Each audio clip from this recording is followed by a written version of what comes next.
یہ بات ہے حضرت ابراہیم علیہ السلام کی، یہ بات ہے قرآن کی، سورہ بقرہ آیت 260۔ وَإِذْ قَالَ إِبْرَاهِيمُ رَبِّ أَرِنِي كَيْفَ تُحْيِي الْمَوْتَىٰ۔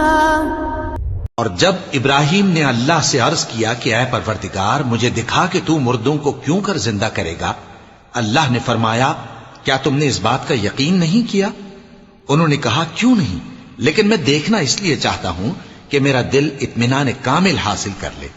فرمایا کہ 4 پرندے لے لو، پھر ان کو اپنے سے ہلا لو اور ان کے ٹکڑے ٹکڑے کر دو، پھر ان کا ایک ایک ٹکڑا ہر ایک پہاڑ پر رکھ دو، پھر ان کو بلاؤ تو وہ تمہارے پاس دوڑتے چلے آئیں گے، اور جان رکھو کہ اللہ غالب ہے، صاحب حکمت ہے۔ السلام علیکم ورحمۃ اللہ وبرکاتہ۔ آج کا یہ ایپیسوڈ ایک ایسے سوال سے شروع ہوتا ہے جو شاید ہر انسان کے دل میں کبھی نہ کبھی آیا ہوگا، جیسے مرنے کے بعد زندگی کیسے ہوگی، اللہ مردوں کو کیسے زندہ کرے گا۔ آج ہم بات کریں گے ایک ایسے نبی کی جن کا ایمان شک سے نہیں بلکہ یقین سے بھرا ہوا تھا۔ یہ بات ہے حضرت ابراہیم علیہ السلام کی، یہ بات ہے قرآن کی، یہ بات ہے سورہ بقرہ آیت 260 کی۔ یا تو آپ نے قرآن میں یہ پڑھا ہوگا یا کسی سے یہ کہانی ضرور سنا ہوگا۔ اصل میں یہ کہانی ہمیں ایمان کو آنکھوں سے دیکھنے کی اہمیت بتاتی ہے۔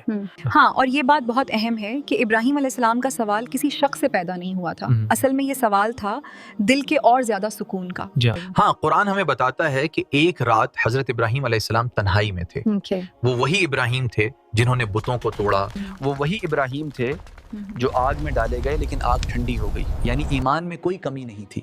پھر بھی انہوں نے دعا کی، اے میرے رب مجھے دکھا دے کہ تو مردوں کو کیسے زندہ کرتا ہے۔ یہاں ایک بہت پیاری بات ہے، اللہ نے پوچھا کیا تمہیں یقین نہیں؟ اور ابراہیم علیہ السلام نے جواب دیا کیوں نہیں اے میرے رب؟ میں تو اس لیے پوچھ رہا ہوں تاکہ میرا دل اور مطمئن ہو جائے۔ پھر اللہ نے ایک ایسا عمل بتایا جو انسانی عقل سے کہیں اوپر تھا۔ اللہ نے فرمایا 4 پرندے لو، پھر دیکھیے اللہ نے فرمایا ان کے حصے الگ الگ پہاڑوں پہ رکھ دو، اور ابراہیم علیہ السلام ایک ایک پہاڑ پہ گئے، کہیں پر پنکھ، کہیں پہ سر، کہیں پہ جسم رکھ دیا۔ او ابراہیم 4 پرندے لو، انہیں اپنے پاس رکھو، پھر ان کے ٹکڑے ٹکڑے کر دو۔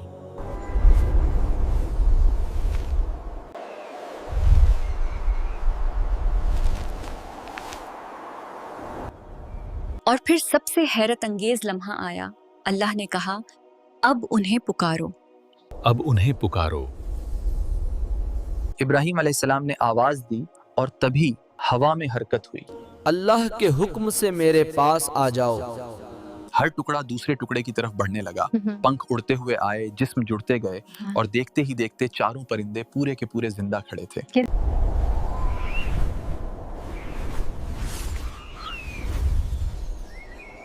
اور پھر انہوں نے پنکھ پھڑپھڑائے اور اڑ گئے۔ یہ کوئی کہانی نہیں تھی، یہ اللہ کی قدرت تھی۔ اس پل ابراہیم علیہ السلام کی آنکھوں میں آنسو تھے، ڈر کے نہیں بلکہ سکون کے۔ اب یقین صرف دل میں نہیں تھا بلکہ آنکھوں کے سامنے تھا۔ آج ہم سوال کرتے ہیں قبر کے بعد کیا ہوگا، جسم کیسے اٹھیں گے، قیامت کیسے آئے گی؟ اس قصے میں ہر سوال کا جواب ہے۔ سوچو نا کہ جس رب نے پرندوں کے ٹکڑے جوڑ دیے وہ انسان کو کیوں نہیں اٹھا سکتا؟ یہ قصہ ہمیں سکھاتا ہے کہ ایمان سوال سے کمزور نہیں ہوتا اگر سوال اللہ سے ہو اور نیت یقین بڑھانے کی ہو۔ اگر آج آپ کا دل کسی سوال سے بھرا ہے تو اسے دبائیے مت، اسے سجدے میں لے جائیے، کیونکہ اللہ یقین والوں کو کبھی خالی نہیں لوٹاتا۔ آج کی یہ ایپیسوڈ آپ لوگوں کو کیسا لگا کمنٹ میں ضرور بتائیے گا۔ مانا کہ ہمارا ویڈیو کا ویژول سنیمیٹک نہیں ہوتا، بٹ جو بھی ہوتا ہے دل سے ہوتا ہے۔ کیوں؟ ہمارا مقصد انٹرٹینمنٹ کرنا نہیں بلکہ اپنے دل کی بات آپ تک پہنچانا ہوتا ہے۔ ہمارے فیملی کا حصہ بننے کے لیے سبسکرائب ضرور کریں۔ اللہ حافظ۔